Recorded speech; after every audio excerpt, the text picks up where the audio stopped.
My wife of 20 years shot down my romantic weekend surprise and humiliated me in public, so I left for a 2-week trip. Now I'm being called childish for feeling hurt.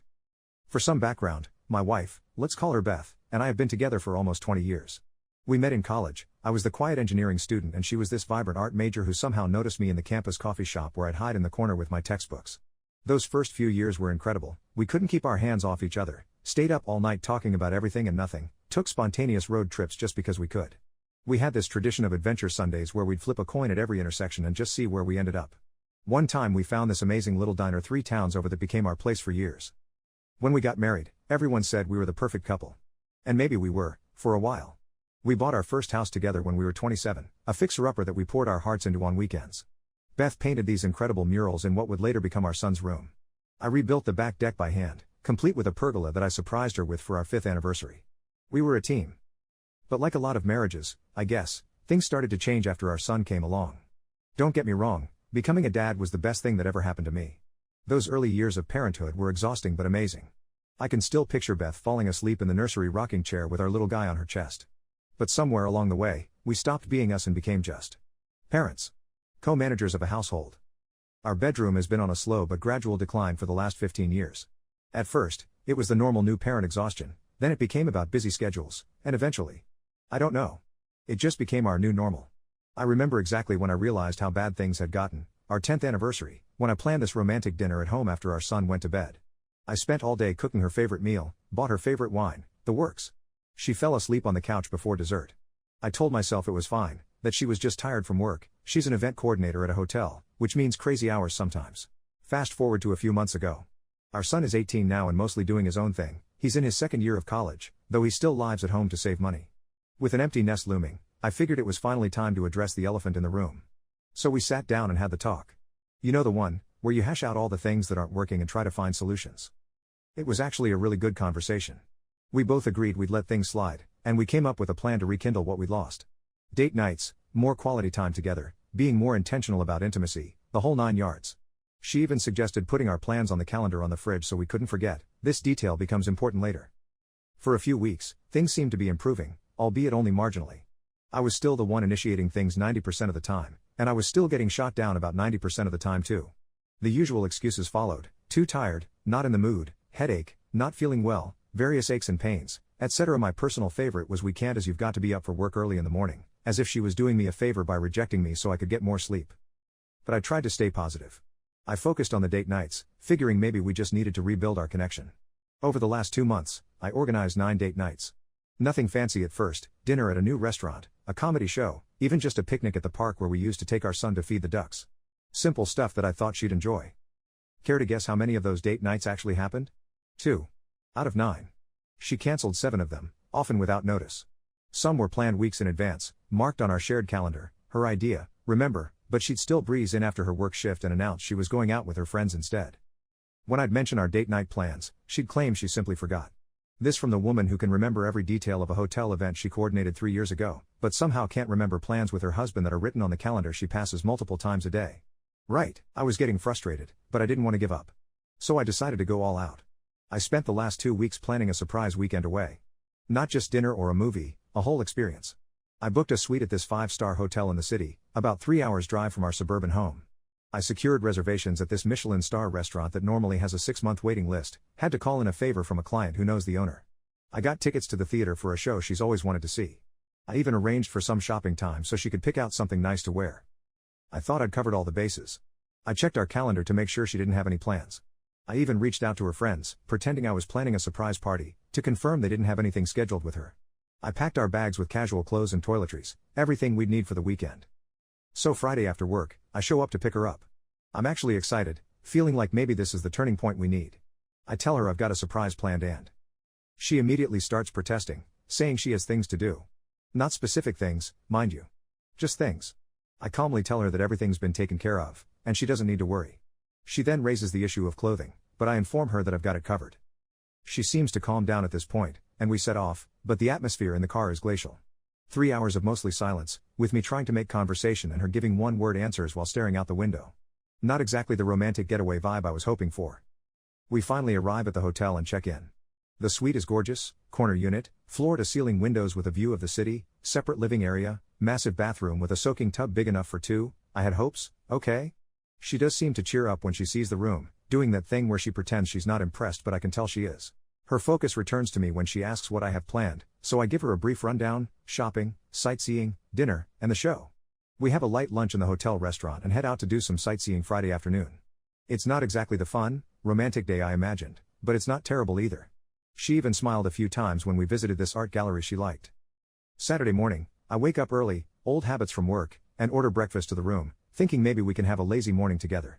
She sleeps until almost 11, barely touches the room service food, which has gone cold by then, and spends nearly an hour in the bathroom getting ready before we can head out. We go shopping as planned. Several hours and a not insignificant amount of money later, we return to the hotel to get ready for dinner and the show. This is the part I was most looking forward to. I thought maybe getting dressed up together, going somewhere special, seeing something she's always wanted to see. Maybe it would remind her of the couple we used to be. After a while, she emerges from the bathroom, and I swear my heart stopped. She looked absolutely stunning in this dark blue evening gown that hugged her in all the right places, matching lingerie just visible at the edges. Yes, we bought that during our shopping trip, 4-inch heels, her favorite jewelry, hair and makeup done perfectly. My jaw literally hit the floor. When she saw me staring, she smiled at me and gave me a twirl. For a moment, just a moment, she looked as stunning as the day we got married, and more importantly, she seemed like herself again. The woman I fell in love with. So dinner goes as well as it could, I guess. The food is amazing, the ambience perfect, but there's very little conversation between us. I try to talk about memories from our early days together, but she's distracted, constantly checking her phone under the table. She thinks I don't notice, but I do. After dinner, we hail a taxi and head to the theater.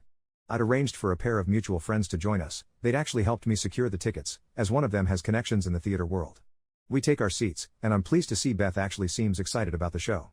For the first time all weekend, she's present, engaged, smiling. The first act is wonderful. The show really is everything she'd hoped it would be, and I find myself enjoying it too, even though this particular playwright isn't really my cup of tea. During a particularly moving scene, I glance over at Beth and see her completely absorbed in the performance, a small smile playing on her lips. Just as the intermission starts, I reach over and place my hand over hers, intending to ask if she's enjoying the show. To my complete surprise, she snatches her hand away from mine like she'd just been bitten by a poisonous snake. And then, I'll never forget this moment as long as I live, she looks me square in the eyes and says, "Whatever you're thinking is going to happen tonight when we get back to the hotel, you can forget it." Her words are practically dripping with disdain and venom, loud enough that several people around us turn to look. Our friends sit there frozen, clearly not knowing where to look or what to say. The couple in front of us actually gets up and moves to different seats. Beth then tells me to shift because she needs to use the bathroom. At this point, something inside me just snaps. It's like a rubber band that's been stretched for years finally breaking. I've spent weeks planning this weekend, months trying to save our marriage, years accepting rejection after rejection, and now she publicly humiliates me for what? Having the audacity to touch her hand? I get up, apologize to our friends, inform them I'm leaving, and tell them to enjoy the rest of the show. I walk out of the theater in a daze, wondering how we got here. How did the woman who used to leave me love notes in my lunchbox turn into someone who would speak to me with such contempt? I get back to our hotel room, still seething with mounting anger. I decide I'm heading home. I can't spend another night pretending everything is fine. So I pack my clothes and catch a taxi to the nearest train station, managing to get the last train home. I leave a note for Beth along with the car keys so she can get herself home. Just as I'm boarding the train, I receive a text from my friend at the theater, informing me they told Beth that I'd left and that she just shrugged her shoulders. Not concern, not confusion, just indifference. From the moment I received that text until the time I got home, about 4 hours, I didn't receive a single text message or phone call from Beth to inquire if I was okay or even where I was. I spent the night on our living room couch, staring at the ceiling, replaying the last few years in my head and wondering if there were signs I missed. Sunday morning, I make the decision to relocate to our guest room. It's small but comfortable. We redid it a few years ago when my parents came to stay for a month after my dad's surgery. I realize I need some new bedroom furniture for the guest room, so I head down to IKEA. Not my best decision, especially being a Sunday morning. The place is packed with couples arguing over throw pillows and families with screaming kids. But I power through, buying a new dresser and nightstand. Our guest room only had a bed and small desk before. I spend most of the day fighting with flat-pack furniture and organizing my clothes. Beth returns home around 6 p.m. She notices the new furniture being assembled but doesn't say anything at first. I think the reality only hits her when she goes upstairs and sees that my clothes and other personal items aren't in the master bedroom anymore. She doesn't say anything to me until about an hour later, when she comes into the guest room without knocking and asks me why I'm being so childish. I politely explain about the previous cancelled date nights in favor of her friends and her. In my opinion, completely unnecessary outburst at me during the intermission at the theater. She just shrugs her shoulders, her new favorite gesture, apparently, and asks if intimacy is all I'm interested in. I bring up the issue of her attitude when I picked her up from work Friday afternoon with the intent of surprising her with a special weekend. Her response? Deal with it. That was a few hours ago. I'm currently sitting on my rear deck typing this on my laptop while sipping a large glass of Jack Daniels, debating my next steps, the anger still bubbling inside me. Our son came home briefly to grab some things. He's staying at a friend's house for a study group, and definitely noticed the tension, but didn't ask. He's always been perceptive like that, knows when to give us space. I don't know what to do. Reddit. Part of me feels like I'm overreacting, that I should just go apologize for walking out and try to move forward. But another part feels like this was just the final straw after years of rejection and indifference. Am I wrong for being hurt? For wanting my wife to treat me with basic respect and consideration? Edit/update 1. Wow, I didn't expect so many responses.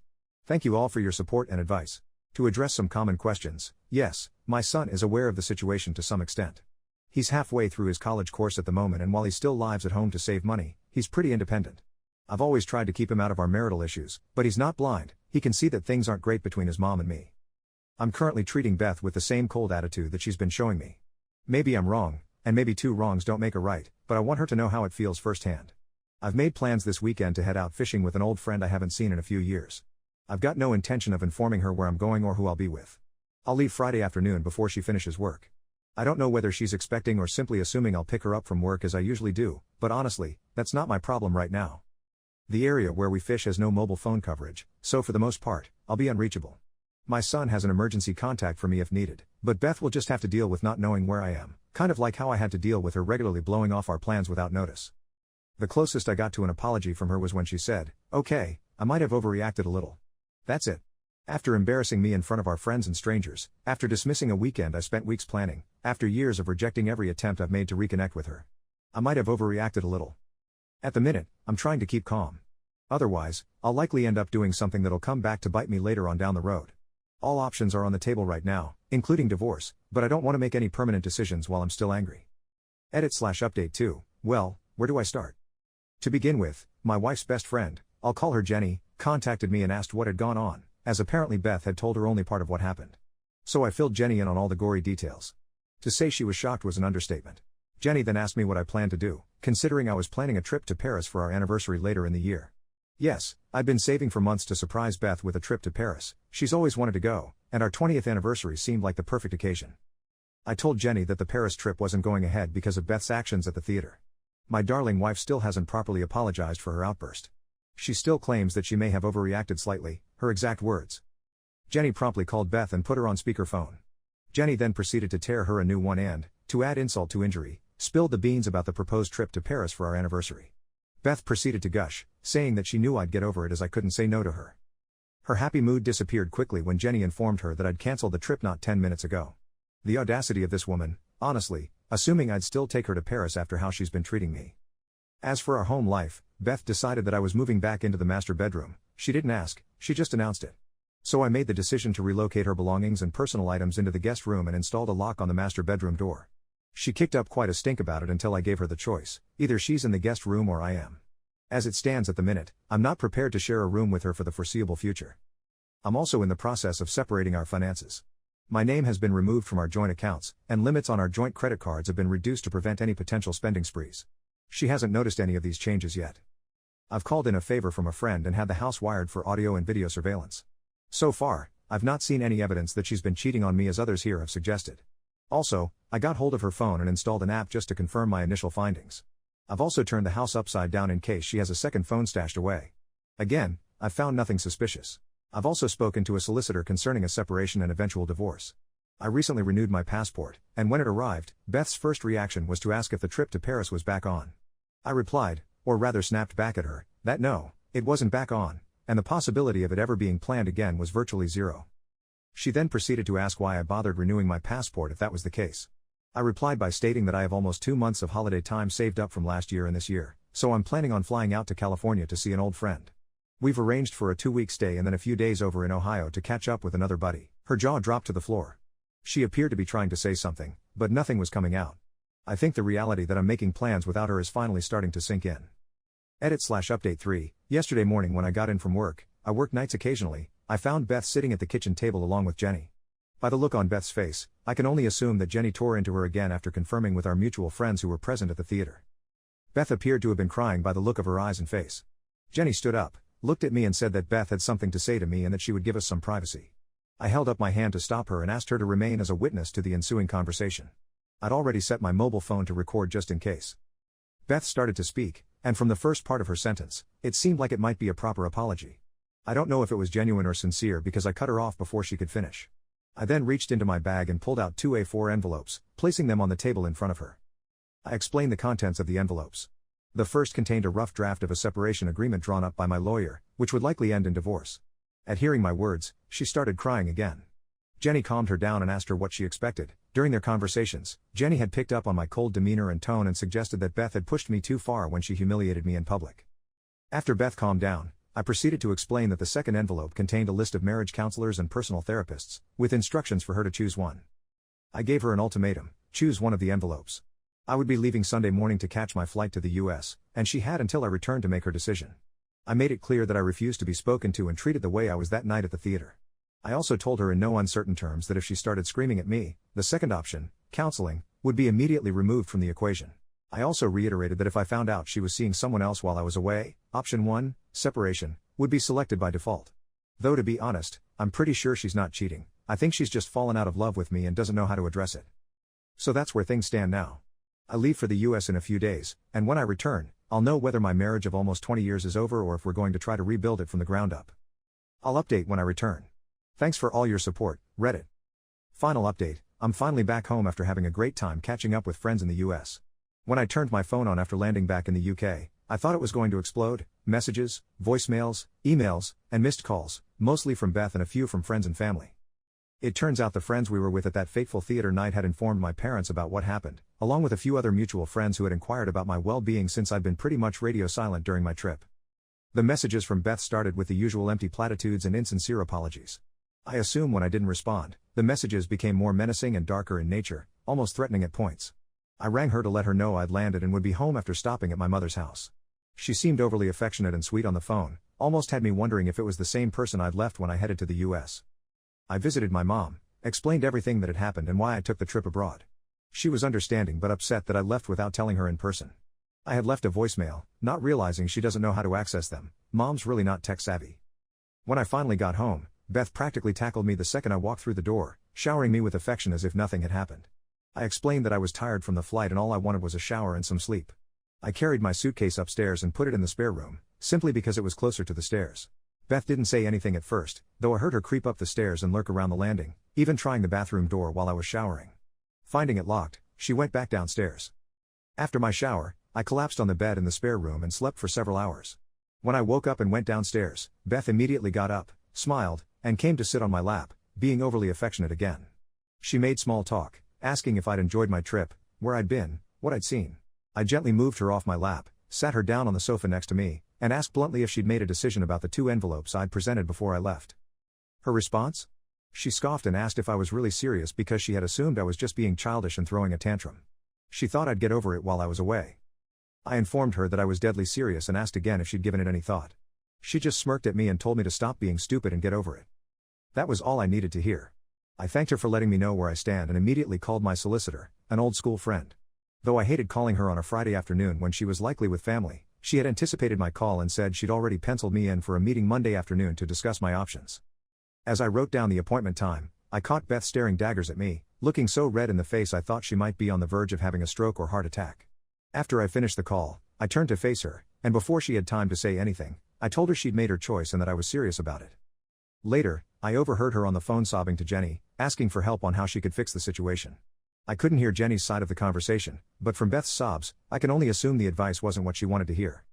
I've spent the evening going through multiple hours of camera footage from the home security system I had installed before I left, just to confirm she hadn't had any mail company over during my absence. As others suggested, I wanted to make absolutely sure she wasn't involved with someone else, though I found no evidence of this. So that's where I am at the moment. My marriage of nearly 20 years is effectively over, not with a bang but with a smirk and a dismissal. I'm meeting with my solicitor on Monday to start divorce proceedings. My Staffy, that's a Staffordshire Bull Terrier for non-UK folks, has been my rock through all this. He won't leave my side, keeps nuzzling me and trying to sit on my lap. I just asked him if he wanted to go for a walk, and he looked like he was about to burst with excitement. At least someone in this house is still happy to see me. Thank you all for your support through this nightmare. I know I made the right decision, even if it doesn't feel like it right now. TL, DR, wife of 20 years humiliated me in public, showed zero remorse, assumed I'd get over it, and discovered too late that this time, I won't.